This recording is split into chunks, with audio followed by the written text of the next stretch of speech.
In the grounds of St. Sebastian's Church, they have erected a makeshift altar at which this morning coffin after coffin began to arrive.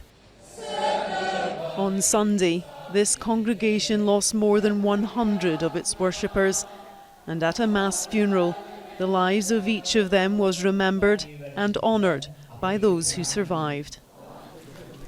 White is the colour of mourning here, and at a house nearby, we found the community gathered to pay their respects to a mother and her 3 children, who were also killed in the same attack in Negombo. Pradeep hadn't joined his family at church that day. He described having to go and identify his children at the morgue, and then the moment he went to visit his wife in hospital, only to see her lose her fight for life. In this footage, the suicide bomber is seen gently touching a young girl who crosses his path in the moments before he murdered Pradeep's family. It shows how brazenly he walked into the church, wearing his deadly backpack, his hand poised to detonate. One of the priests leading the Easter service told us of the devastating impact it has had. Almost all families have lost somebody.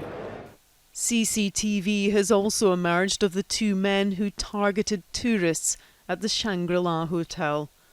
One entered the breakfast room, another stood in the path of those trying to escape.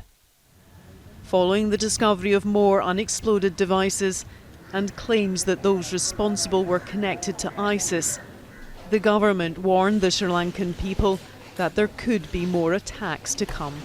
There are few people on the run, some are on the run, so we've got to apprehend them with the explosives. How many people are on the run, sir? How many do you estimate?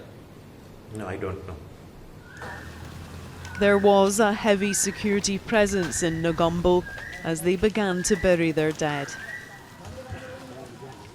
This town is known as Little Rome because it is the centre of the Catholic community in Sri Lanka. But on this day of national mourning, people of all faiths have come out onto the streets and joined Christian services to show their solidarity and share their grief for those who died. In a nation still under threat, so many families are having to deal with the trauma of laying their loved ones to rest. Debbie Edward, News at 10, Negombo.